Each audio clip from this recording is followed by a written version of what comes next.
Welcome in Commanders family to Command Center Saturday Night Live special from Arizona. We are out in Backyard in Phoenix, and if y'all can see what I can see right now, it feels like yes sir, it feels like we are at the crib because we are surrounded by burgundy and gold faithful. Yes. They traveled all this way to come be here and kick it with us tonight before a huge game against the Arizona Cardinals. So first things first, give a round of applause for y'all for being here. Yes. Thank y'all.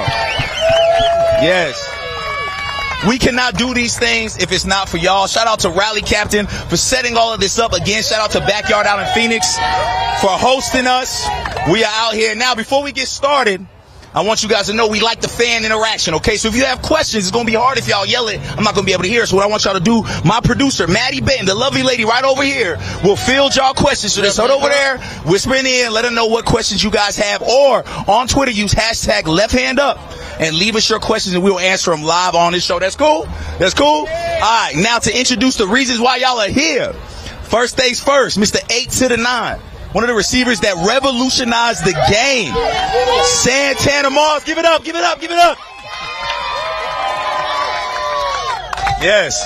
And then, to the far right, Super Bowl champion, one of the greatest to ever do it, future Hall of Famer, Brian Mitchell. Give it up, give it up. Yes.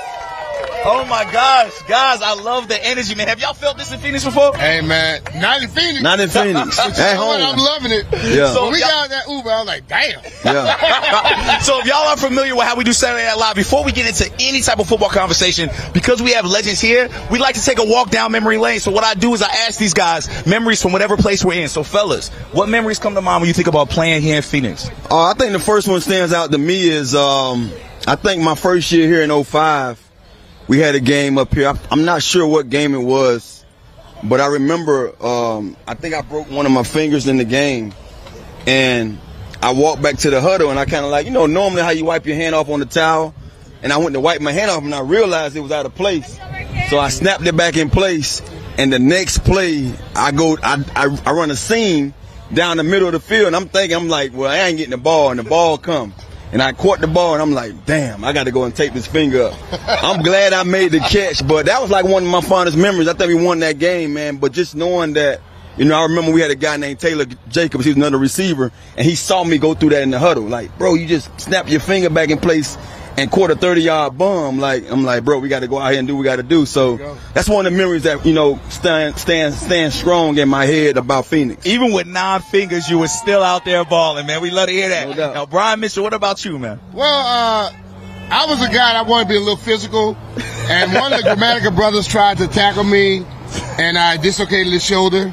I returned a touchdown for a kickoff return. I also returned the punt return in this town. When I came to Phoenix, I knew it was on and popping. Like that's your home away from home. Huh? I'm a golfer, yeah. And I like the greens, grass, they're green. And when I got on the football field, their field was just like the same way, like golf. So I felt I was gonna be fast, and if they kicked it off or they punted it, I'm gonna make them pay for it. Yes, there we go. Now, fellas, it's very interesting this trip because the guys have been out here since their game against Cincinnati Bengals. They've been staying out here in Arizona, bonding, getting work in, getting work in at ASU. How does that benefit a team? Have y'all seen anything like this before where a team spends the whole week out where they're about to play on a back-to-back? Well, I've had something similar. It wasn't the whole week. I remember we played on the West Coast. I was young. I was a little pup in New York. We actually had to beat Oakland in Oakland just to make it to the playoffs. We beat them, and instead of going home, we actually did go home, but we went home and came right back. We literally went home, got our stuff, and came right back. So that was like something similar to what this was like. But one of the things about that trip, it was all business. You know what I mean? And I think the thing that benefited us as players, we didn't win the playoff game, but I still got a breath of fresh air when it came to just having to deal with the day-to-day that we deal with at home. You know what I mean? Some of us have families, a lot of us have kids. And you deal with so much other than football when you're home. So being away and knowing you had a football game, just the football game to worry about, that was like a little refreshing moment, knowing that all I got to do is come up here and play, go to practice, and come back to my room and get ready for tomorrow. You know what I mean? Well, teams have been doing it for years. And what they do, if you think about it, if they had flown back to Washington, so you lose basically Monday and Tuesday, and then you fly. If you have to fly here again, you miss 2 days. By flying straight from Cincinnati and coming here, they only missed Tuesday, basically. Yeah. Tuesday was their rest day. They get a rest day every week. But the one thing I think about is coaches like what? Yeah. Control. Right? Yes. If you're not, if all 50 to 70 guys are in one hotel, I can watch every one of them. Mm-hmm. They got security there. They can see where they are. They know what's happening. If I send all of you home every day, that's a problem. So I think it's a great thing because it got them here. And also, this climate is different than what it is. Yes, it is. Yeah. Yes, it is. And you got to get used to it. Like I play golf out here. I've been out here since Wednesday. It's hot as hell out here. Yeah. You got to get used to this thing, man. So, one transfusion, 2 bottles of water. One transfusion, 2 bottles of water. So they figured out what they need to do all week. So the atmosphere is not going to amaze them too much. Yeah. Fellas, it is definitely hot out here, but the fans is out here. They don't care. I don't even see one of them little fans or nothing. Y'all are great. So fans, this is where we start getting into our actual matches. Switch on to here first. Offense and defense. Offense and defense. Offense. Well, if we're going to talk offense, we got to talk about Jaden Daniels. Coming off of a career game.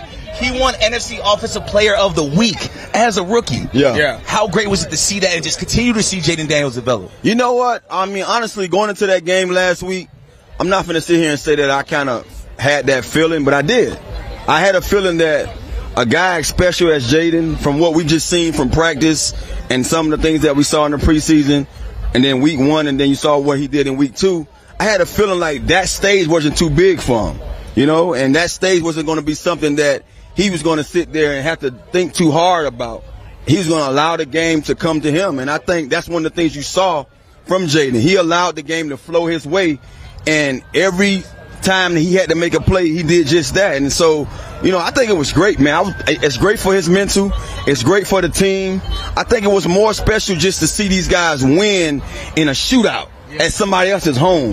That's tough to do. Yes. I don't care where you at. If you in a shootout game, and your defense, at the end of the day, at one point, they feel like they couldn't stop nothing, but they stopped enough for these guys to kick a field goal a couple of times just to give you life to go back on the field and hold them up. Man, that was great. So going forward, man, I think when you say you set the bar, they set a bar now. You know what I mean? I think the bar is set.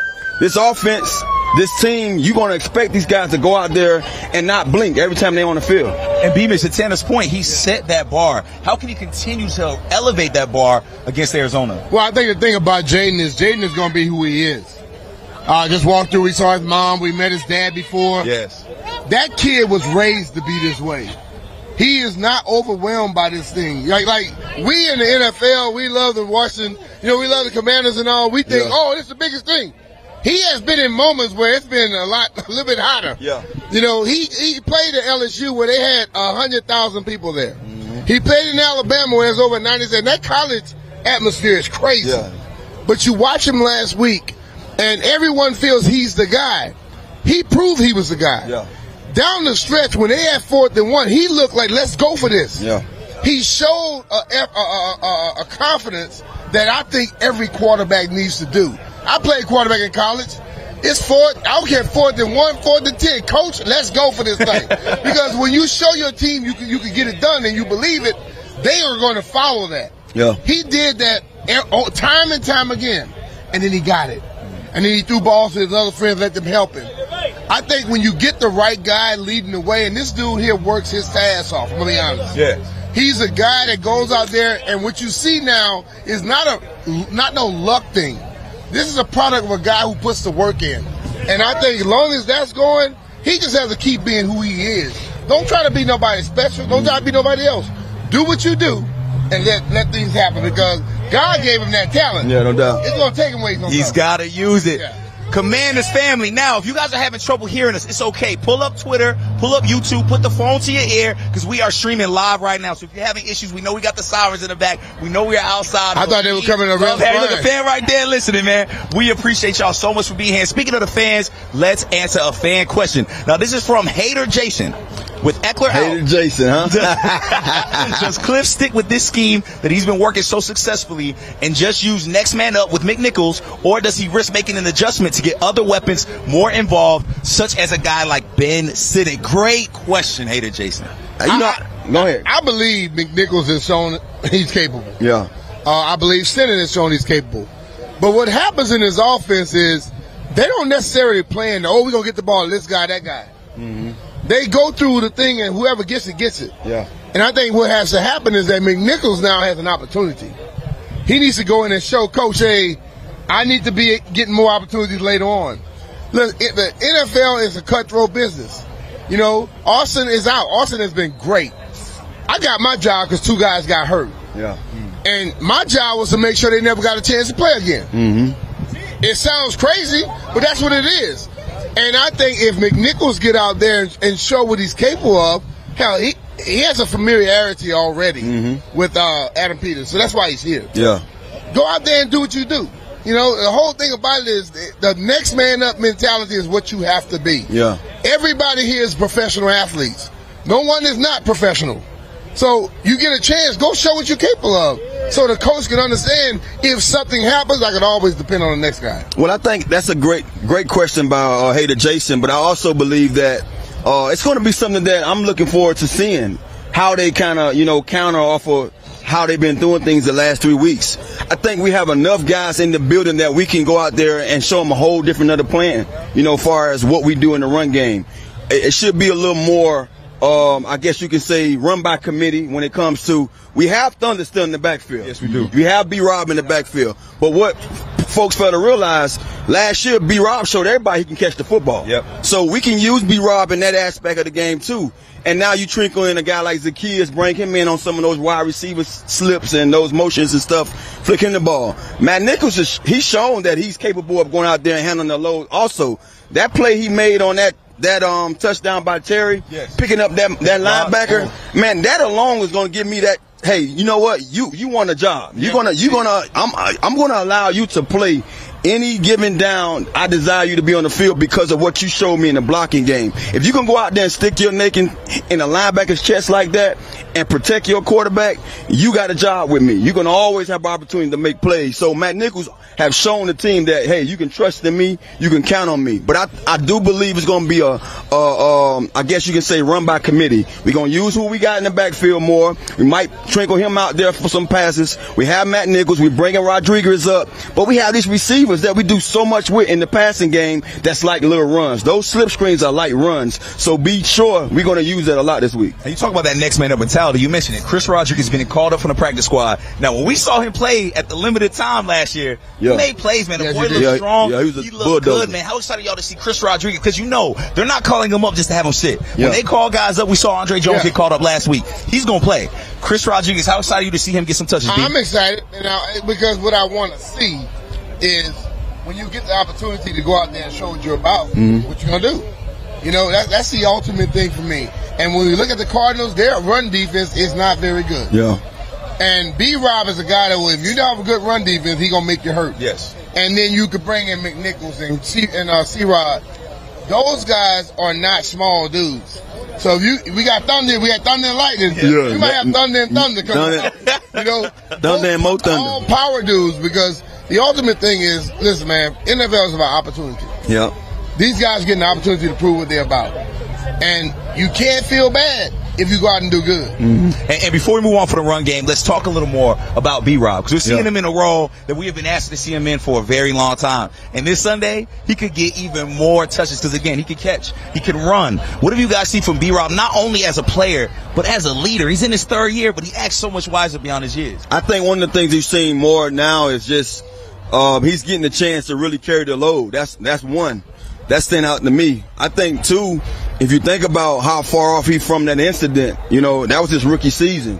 It was hard for him to get out there his rookie season and be effective, but he showed he could be. Then the next year he was effective, but I don't think he was quite himself. Last year, we held him back. As a team, we held him back. Now you see him this year, he's really exploding on the scene. He's showing people that, man, I got a full body of health. I can really go out here and be this guy that I built this body up to be from that incident. So I'm loving the way that we're allowing him to have the carries that he desires and that he deserves. But I think also, man, he has so much more in his game. Yes, he does. I'm waiting. I think the thing about having a guy like Elka, we take a little bit out of his game because last year he showed us, man, he's dominant in the pass game. Yeah. He's a guy that, man, you have to allow to be effective in the passing game. So now we have a chance and an opportunity to see if we can use that, that tool that he has when it comes to having a guy down. Maybe they might say, okay, let's take some of these Elkler plays, giving them B-Rob, and then pass some of these other plays that we use with B-Rob primarily to these other backs that we had to bring up. I think last year B-Rob had more receiving touchdowns than rushing touchdowns. Yeah, now, speaking of receiving, we got to talk about our guy, Scary Terry. Yeah. He got involved. We've all been asking to get involved. Yeah, y'all can make some noise. It's okay. Y'all still here with us? Y'all still here with us? All right. I didn't mean to forget y'all. You know what I mean? It's a little dark with these shades on, but I need them for this light. Appreciate y'all. So, Terry McLaurin, he gets more involved. How great is it to see a guy like that? Now, his number hasn't been called in the first few weeks. Yeah. But he rises to the occasion whenever his number is called. Gives your boy Terry McLaurin some love. I mean, honestly, man, playing that position, you got to be patient. I think one of the things people fail to realize about the receiver position, everybody's team doesn't treat their receivers the same. Some teams run their offense through the running backs or through other guys. And as a receiver, regardless of if you're special or elite, you still have to go, as the offense goes. You can't go out there and feel that, I need to get what the next man got. And that's something that I had to learn, but I wasn't really worried about that. I never paid attention to how many attempts. I always wanted to be effective with the attempts. And I think that's something that Terry has shown this fan base. He's shown this staff. Every staff that he's been a part of, he's shown that, look, man, when you count and when you need me, I'm going to be there for you. Yeah. So I tip my hat off to him because I understand he's in a different era of this game. It's a more predominantly pass game, and they're throwing to the guys. When I say the guys, the big money guys. Yes. He's a big money guy, and it's hard for me to go into every week saying we need to get our big money guy the ball. Yeah. I mean, most teams are going to make sure he leaves the game with his tongue hanging out of his mouth. And to see that the first couple of weeks, we didn't go him as much. It wasn't because we didn't try. It's because you got to understand the matchups. Yeah. You know what I mean? People fail to realize it's all about matchups. If he's an ex-receiver, I had that experience of being the only guy on one side of the field. It's easier for the defense to say, I'm going to put a cloud over you and I'm going to make it hard for you to get the ball. These other guys can get it. But as you saw the weeks go on, Cliff went in his bag last week and say, I got to mix things up. Put Terry in some of these favorable matchups where I got him on other sides of the field. Mm-hmm. Remember, Terry even spoke about it. I'm normally on the left side. They put me on the right side. I told him, look, give me this ball. So now you see him moving him around, and I think you'll see a lot more of that. And what I want to see more going forward, some of those bunches, some of those short splits, some of those tight splits, some of those opportunities where he's on the same side of the tight end. That will give him the favorable matchup that I talk about each and every week, that now you can see him really go out there and work. But I think when other guys start stepping up, the other teams cannot cloud coverage him, double him. Brown has stepped in, and Brown is a problem. Mm-hmm. Luke McCaffrey now is doing some things. De'Ami Brown is still getting open. And you had two guys in the backfield running the football effectively. And then guess what? You got to put somebody on Zach Ertz. Yeah. Who's going to check him? Not a linebacker. All right. Sennett is there as well. So the more that this offense begins to, they begin to put more in and everybody else get more involved, then Terry's going to get the one-on-one matchups. And we know Terry's going to beat people one-on-one. Yeah. But the thing about it is this team is not going to be a team where they're going to just throw it to him 15 times a week. But the thing about I love about Terry, if the ball's not coming to him, he's still running full speed. He's still blocking. He's doing what he needs to do to help other guys out. And over time, that's going to help him out.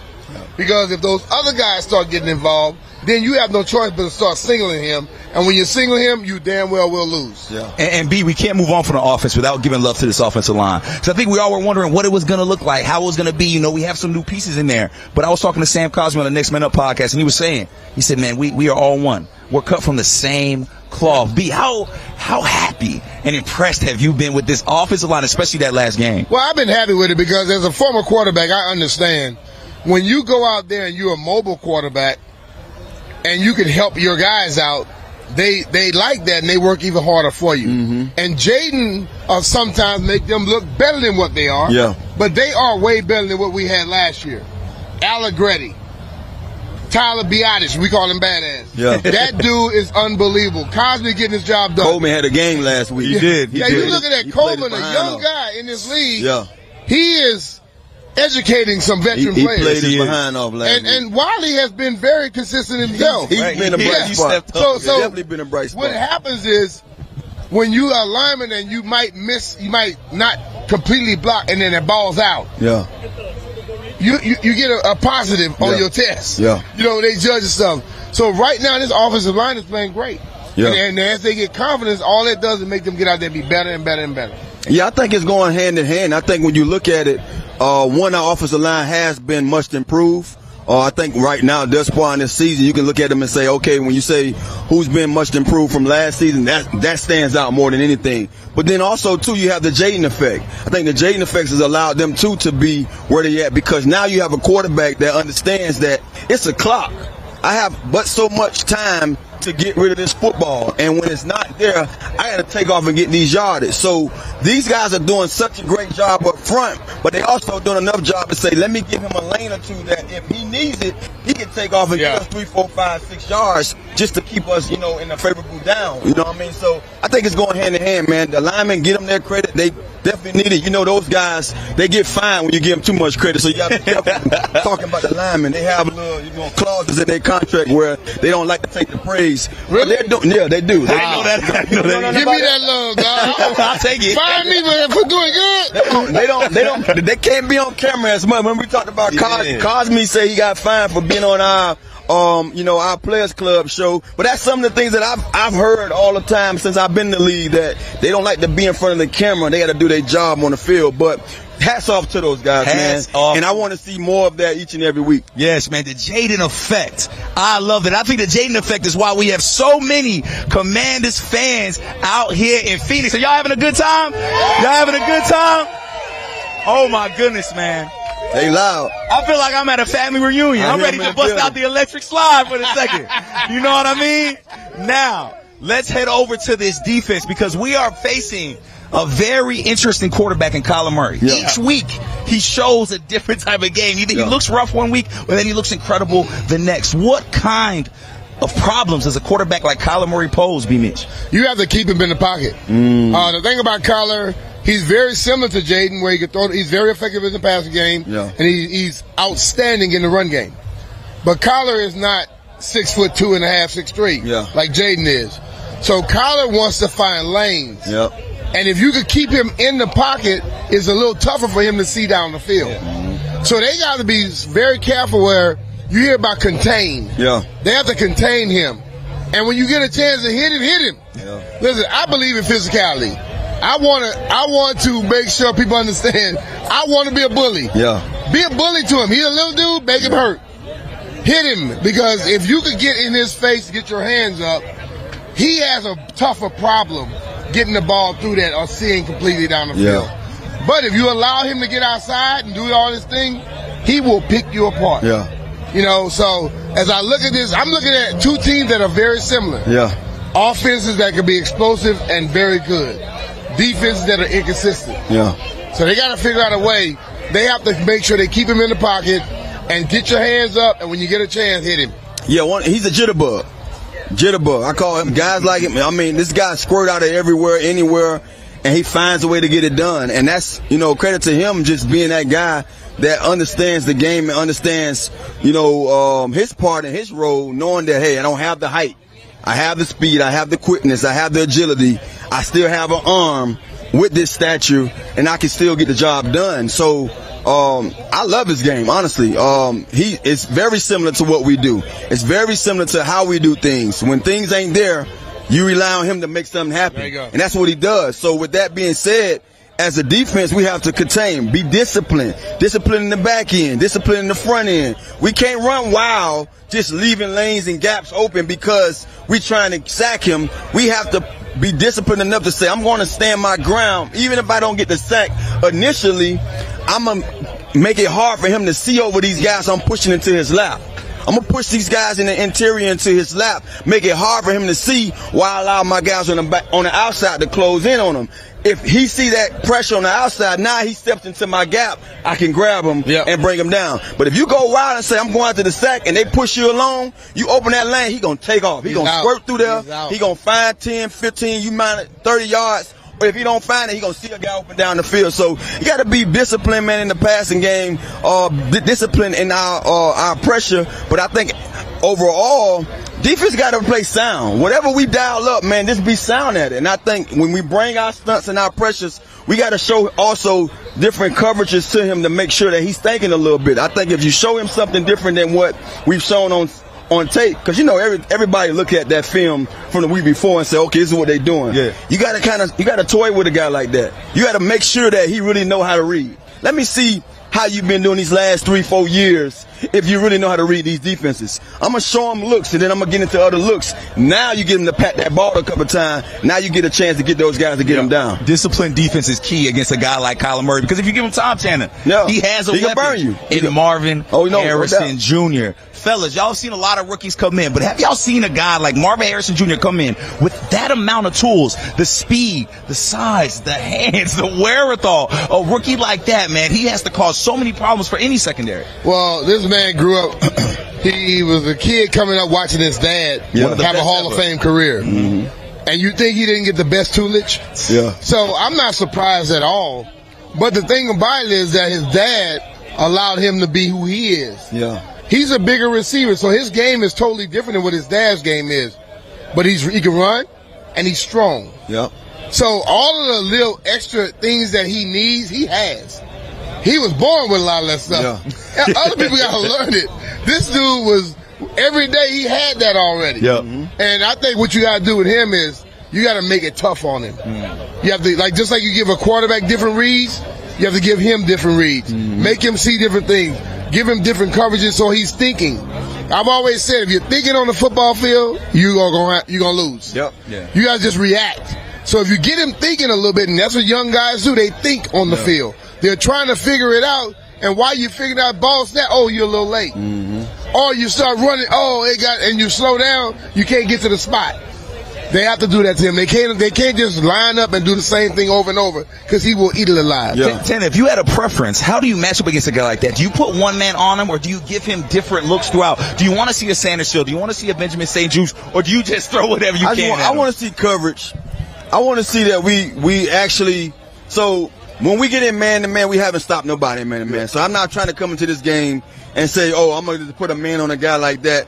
Even though he's a rookie, you would expect a rookie could phase a rookie, or check a rookie, or a veteran could check a rookie. Man, these guys at these receiving positions coming in special, different. Yeah. You know what I mean? Like, it's so much going on now in today's game that the ordinary receivers that we were coming in as young guys, these guys are well beyond their years these days. You know what I mean? So if you allow him to go out there with that man-to-man coverage, he will burn you. So I don't want to see that. I want to see us coverage. I want to see us put those clouds over him, show them different looks as a whole. But at the same time, too, I don't want us to sit there and feel like, he's the next thing, the best thing since sliced bread. He's a rookie. He has a skill set that shows us all that he's going to be great one day. He's his daddy's son, most definitely. Yes. But at the same time, he's a rookie. So with what B. Mitch just talked about thinking, he's thinking. I care. That's what you're saying. He's out there every down thinking about, let me make sure I line up right. Let me make sure I got this play. Because that's what we do as rookies. That's what we do as young pups. And with that being said, you want to allow our defense to dictate how he's feeling. Like, I've seen him explode. I've seen him have a quarter or a half where he just exploded. And then I've seen him come back to reality. So we have to understand what was done in that quarter that made him that lethal, for that team. And then what did they do adjustment-wise to stop him from being that lethal? And I think we got to come into this game with a game plan saying, okay, it's a guy that they relied on a lot, which in that tight end that's not going to play. Yeah. So he's not that safety net no more. Right. So now we got James Conner in the backfield. We have him, and we have the other young guy that's out there that can be lethal too in the passing game. They're down one guy. And so with that being said, a guy like Kyler, being as short as he is, he want that safety blanket. He want that tight end that's been special for him from day one. He doesn't have that, so he's going to go to the guy that he can rely on. So a lot of balls, whoever the DB is on his side, just know the ball coming to your way. I see a turnover for us in the secondary. We got to have one because the ball going to be coming their way. So I'm looking forward to seeing our guys put their hands on them. And Tanner, when you bring up that turnover, I see it too. And one guy I want to talk about before we move from the secondary, B, is Quan Martin. Yeah. I don't feel like we've talked about him enough, and it's so special what he's done because not a lot of guys were carryovers. Not a lot of guys stayed from this last regime. Yeah. Quan not only stayed, he became a starter, and now he's going to be a first-time captain for this team. B, how impressive have you been with Quan Martin? Because this is a coaching staff that did not draft him, but he has earned their respect very fast. Well, watching him last year, he was learning. Yeah. And then at the end of the year, when they began to really give him a chance, he showed he's capable at multiple positions. And since he's come here, you know, and since the new staff came in, they saw his leadership qualities. They saw how consistent he was. So Quan is now getting the opportunity to go out there and show you. Quan's the type of guy where he may cover a receiver at one point, but he also may cover a tight end. Yes. He can fill it in the running game. So he's a guy that basically can be helping you in different ways. And what other teams look for is what personnel grouping are they sitting in? When you're sitting Quan Martin or either Mikey Samuelstill, what position are they going to? Yeah. Do you know? If you say, oh, they got him in and we're going to do something for our nickel situation, they can play in the big nickel. Exactly. They can play in regular. They can play in whatever. You can't read off of what they're doing coming in. So I think that's a great thing for them. And also on top of it, they're good. Yeah. Yes. They're damn good at it. And that's the beauty of Joe Witt Jr.'s defense, right? It's not only having that versatility, but being able to give you different looks to keep that offense honest. Now, defensive line. We talked about this next man up mentality. Our defensive line showed that last week. Yeah. Johnny Newton, Stanley Jean-Baptiste. Now, Johnny Newton's a second-round pick that should have been a first, but Jean-Baptiste, that's a seventh-round pick. Yeah. Tanner, man. How valuable is it to be able to get a seventh-round pick that not only can play and make your active roster, but actually contribute in big minutes and get sacks? I mean, to be truthful, man, I never got caught up into the picks part of it. You know what I mean? Like the whole draft, man, it'll blow your mind at times because there's guys that should have been picked higher that falls, and there's guys that shouldn't have been picked higher that should have been down there that end up getting picked higher. So when I look at a guy like Baptiste, man, I saw how special he was for Notre Dame, the things that he did, who he was as a leader on that team on the defensive side of the ball. And when you look at this where he fell, you know what I mean, that's just that's how the cookie crumbled for him. But when you look at what he brings to this team and what he can bring to any team in that position, man, he's special. He's special. He's a young, special talent. And I'm looking forward to seeing him do more because now you have guys that was down that we have to, rely on him a little more. Farrell was down, you know what I mean? So now we got to rely on him. You have other guys like Newton, like you spoke of. Newton is a guy that's getting back into the thick of things. Yes. Had a couple of injuries coming into the draft, and that's where he fell to the second round. Clearly, I'm happy, but I'm at the same time, you know what I mean? Because if he wasn't injured coming into the draft, we wouldn't have got a chance to put our hands on him. Yep. But I saw him last week flash. So those two guys, man, their future is bright. Baptiste, I'm looking for him to bring more, on the outside. We need that. We need a new edge rusher to really show up. We need somebody on the outside to really say, hey, man, I'm here. We saw Farrell go out there and get 2 sacks back to back. He's down. We saw Armstrong go out there and make up and say, since he's down, I'm going to go get one. Now we need to see these other guys that they trickle in. Fowler, guys like Baptiste, anybody that has a chance, Jamin Davis, all those guys that are having a chance to be those edge rushers, they need to fall into place and be special on that edge. And then, like I said before, we're talking about Baptiste and we're talking about, Newton. Those guys are young. They are light years ahead of where they at, when it comes to their age group and comes to how young they are in this game. But they're special, and that's why they're on the team. That's why they're playing right now. And B, they have stellar veterans in Deron Payne and Jonathan Allen. Now, they have not stood out on the stat sheet as of yet, but talk about how they've impacted this game in other ways. Well, the thing about those two guys, where when they're in the game, teams want to take them out of it. Yeah. Because they know how effective they are. So they're going to get double teams here. They may think they have a single, but somebody's going to chip on them. And the other guys are getting the one-on-one matchups. So what's happening with Baptiste and all those guys, they're now making other teams say, you can't block me one-on-one either. Yeah. So John and Deron will start getting more one-on-one matchups where you feel that they have more of a advantage in those situations.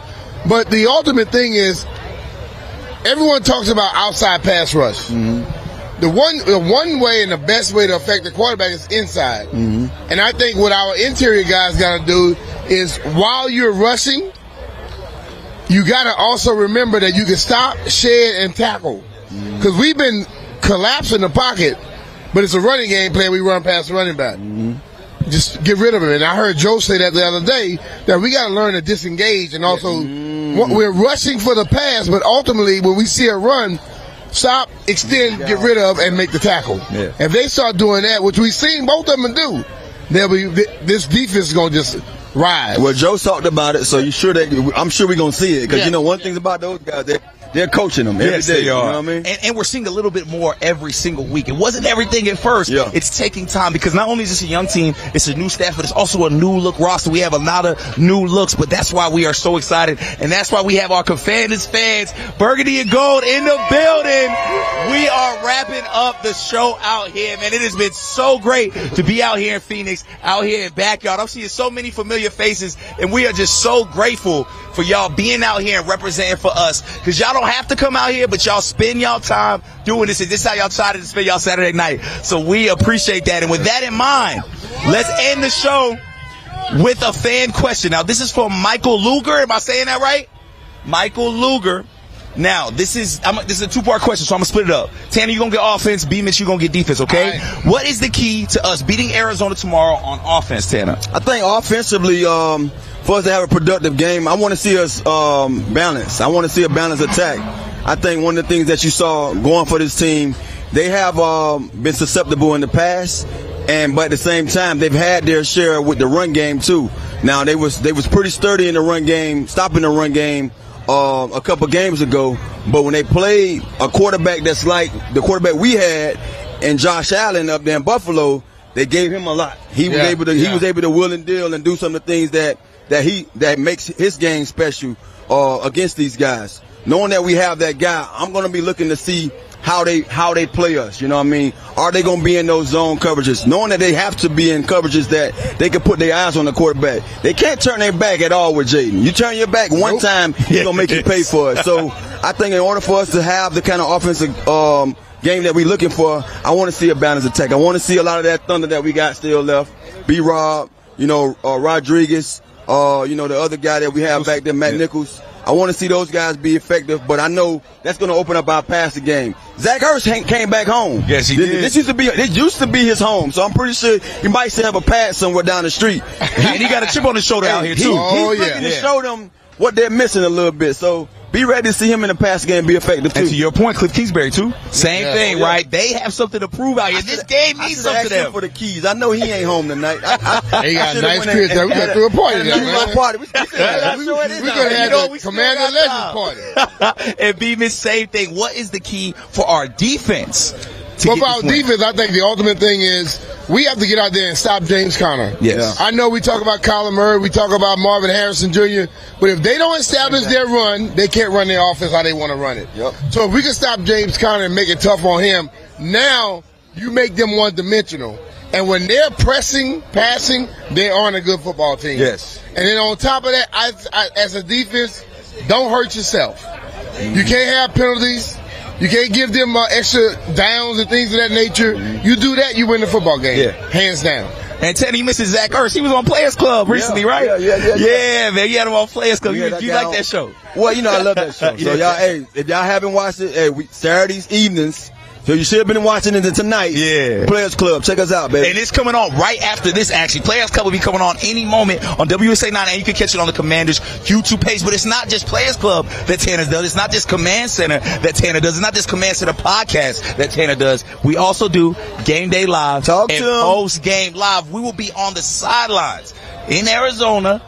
Now, Tanner got a lot of jobs, man. He got 15 teams. Steven, you a busy man as well, but we'll be on the sideline in Arizona pregame and postgame, giving you all your coverage. Fans, are y'all going to be at the game? Y'all going to pull up? Now, we need y'all to be loud, okay? So what I need y'all to do, I need y'all to practice how loud y'all are going to be out in Arizona, okay? So first things first, I need y'all to get loud for Santana Moss. I love it. I love it. I love it. Now, you know what? Super Bowl champion Brian Mitchell deserves some love, too. Give it up. And you know what? I feel like my lovely producer, Maddie Benton, for fielding y'all questions and making sure we were able to put this production together. She deserves some love, too. Give some love to Mama Maddie. Yes. And last but not least, is the last thing I ask y'all, give love for yourselves for being out here and being the greatest fan base in the NFL. I promise you, no other teams do this, man. No other teams do this. We appreciate y'all so much. Commanders family, this is it for Saturday Night Live out in Phoenix, Arizona. We will see y'all tomorrow morning, Sunday, game day, for pregame and postgame live. Until then, we out. We getting up out of this heat. Peace.